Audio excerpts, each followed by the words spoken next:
पंजाब भर में 486 साल के बाद जो है वो महकमे रेवेन्यू के निज़ाम में तब्दीली की जा रही है और आपका एक डिजिटल खाता बनाया जा रहा है जिसे ग्रीन प्रॉपर्टी सर्टिफिकेट का नाम दिया गया है। ये ग्रीन प्रॉपर्टी सर्टिफिकेट क्या है, ये कैसे बनेगा, इसकी फीस कितनी है और जिसके पास ये नहीं होगा उसका नुकसान क्या होगा और आगे चलकर आपको इस हवाले से क्या फायदे होने जा रहे हैं और क्या मसले मसाइल आपको फेस करने पड़ेंगे।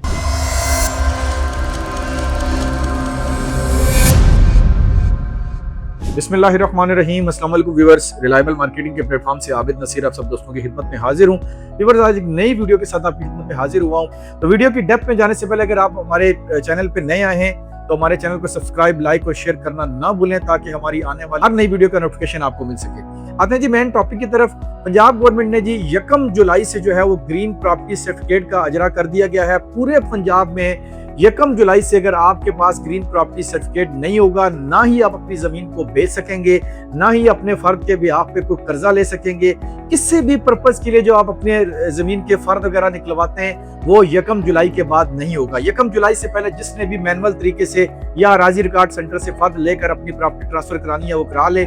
1 जुलाई के बाद ऐसा नहीं होगा। ग्रीन प्रॉपर्टी सर्टिफिकेट की फीस है जी 900 रुपया, जो इब्तदाई फीस रखी गई है। ये अराजी रिकॉर्ड सेंटर से बनेगा। इसके बनने का तरीकाकार क्या होगा? इसका तरीकाकार ये होगा कि जो आप अपनी जमीन का मलकियती फर्ज जो है वो लेके राजी रिकॉर्ड सेंटर में जाएंगे और ग्रीन प्रॉपर्टी सर्टिफिकेट के लिए अप्लाई करेंगे और इसकी फीस जमा कराएंगे। जो तरीकाकार होता है, राजी रिकॉर्ड सेंटर में जाते हैं आप, पहले टोकन लिया जाता है। टोकन के बाद जब आपकी बारी आती है तो आपने जो है वो एक अपनी जमीन का मलकियती फर्ज जमा कराना है, एक एप्लीकेशन देनी है ग्रीन प्रॉपर्टी सर्टिफिकेट के लिए। इसके बाद जो मुतलका रेवेन्यू अफसरान है वो आपकी जमीन का जायजा लेंगे कि आया आपकी जमीन क्लियर है, आपकी जमीन तकसीम शुदा है, किसी किस्म का कोई लिटिगेशन तो नहीं है, गवर्नमेंट से आपने किसी किस्म का कोई कर्जा तो नहीं लिया हुआ, कोई आपके जिम्मे गवर्नमेंट के कोई टैक्स के बकाया जात तो नहीं है। ये सारी चीजें वेरीफाई करने के बाद उसके बाद जो आपका प्लॉट है, इसके लिए एक चीज मैं आपको बताता चलूं कि प्लॉट का कब्जा होना आपके पास जरूरी है। अगर आपके पास प्लॉट का कब्जा नहीं है, आपकी जमीन तकसीम नहीं है, तो किसी सूरत भी आपको ग्रीन प्रॉपर्टी सर्टिफिकेट जो है वो नहीं मिलेगा। ठीक है, उसके लिए आपको जब आप अप्लाई करेंगे तो अप्लाई करने के बाद महकमा रेवेन्यू के जो अफसरान है वो वेरिफिकेशन करेंगे। जब आपकी वेरिफिकेशन मुकम्मल हो जाएगी और गूगल मैप से आपकी जो लोकेशन है उसको वेरीफाई किया जाएगा कि आया आपका जो खसरा नंबर है वो मौके का है, आपकी खेवट कतौनी सारी चीजें क्लियर हैं, किसी किस्म का कोई मसला नहीं है। और देन जो वहां पे मकामी आपके जो पड़ोसी हैं उनसे वेरीफाई किया जाएगा किसी का कोई तनाजा तो नहीं है। जब ये सारी चीजें क्लियर हो जाएंगी और जमीन की लोकेशन आपकी क्लियर हो जाएगी और तमाम मामला जब आपके वेरीफाई हो जाएंगे, देन आपको ग्रीन प्रॉपर्टी सर्टिफिकेट जो है वो जारी किया जाएगा। उसके बाद नेक्स्ट टाइम आपको किसी किस्म का कोई मसला नहीं होगा।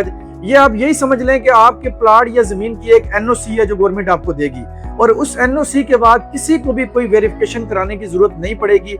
जो इंसान वेरिफिकेशन करना चाहेगा वो नेट पे जाके जो पंजाब लैंड रिकॉर्ड अथॉरिटी की वेबसाइट है वहां से वेरीफाई कर लेगा और उससे पता चल जाएगा कि भाई इसका ग्रीन प्रॉपर्टी सर्टिफिकेट बना हुआ है, लिहाजा इसकी प्रॉपर्टी किसी किस्म के भी लांझे से जो है वो पाक है। जब ये ग्रीन प्रॉपर्टी सर्टिफिकेट के लिए आप अप्लाई करेंगे तो आपको ग्रीन प्रॉपर्टी सर्टिफिकेट जारी करने से पहले 15 दिन के लिए एक पब्लिक अनाउंसमेंट की जाएगी राजी रिकॉर्ड सेंटर की तरफ से कि अगर किसी किस्म का कोई मसला है उस एरिया के अंदर, किसी बंदे को एतराज है, किसी जमीन पे कोई स्टे है या किसी मुश्तरका जो खातेदार है उसकी तरफ से कोई इशू है तो वो 15 दिन के अंदर अंदर अप्लाई कर ले और अपना जो एतराज है वो दाखिल कर ले। अदरवाइज 15 दिन गुजरने के बाद जब ग्रीन प्रॉपर्टी सर्टिफिकेट जारी हो गया तो फिर आपका एतराज कबूल नहीं किया जाएगा। तो लिहाजा 30 जून तक के लिए आपके पास टाइम है और जो भी आपने प्रॉपर्टी की ट्रांसफर करनी है, सेल परचेज जो मामलात करने वो कर लें। उसके बाद ग्रीन प्रॉपर्टी सर्टिफिकेट के अलावा किसी किस्म की आपकी प्रॉपर्टी ट्रांसफर नहीं होगी और ना ही जो है वो आपको किसी किस्म का फर्ज जारी किया जाएगा।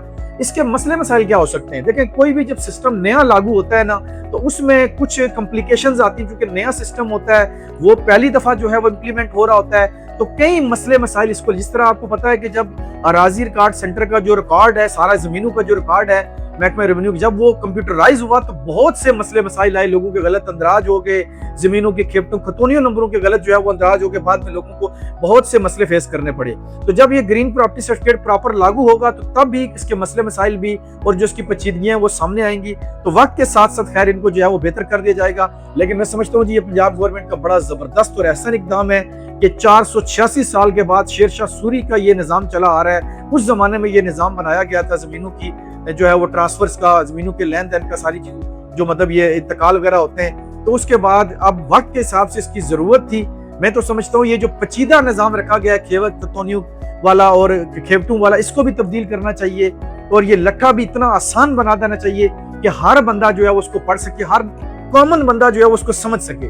अभी भी जमीन के मामलात इतने पचीदे हैं कि 90% लोगों को लट्ठा पढ़ना भी नहीं आता, 90% लोगों को यह भी नहीं पता कि खेवट खतौनी खसरा किस बला का नाम है। तो उम्मीद की जा सकती है कि पंजाब गवर्नमेंट मजीद इन चीजों के अंदर बेहतरी लेके आएगी और डे बाय डे लोगों के लिए ये जमीनों के लेन देन के मामलात, प्रॉपर्टी विरासत के मामलात इतने आसान कर दिए जाएंगे कि किसी भी शख्स को कोई मसला नहीं होगा, वो आसानी के साथ अपना काम जो है वो सर अंजाम दे सकेगा। मजीद ग्रीन प्रॉपर्टी सर्टिफिकेट या महकमा रेवेन्यू के मुतल्लिक, जमीनों के लेन देन के मुतल्लिक, रजिस्ट्रियों के मुतल्लिक, इंतकालात में किसी किस्म की भी आपको इन्फॉर्मेशन चाहिए तो ऑन स्क्रीन नंबर पे आप मुझसे या मेरी टीम से रब्ता कर सकते हैं। बहुत शुक्रिया, अल्लाह हाफिज।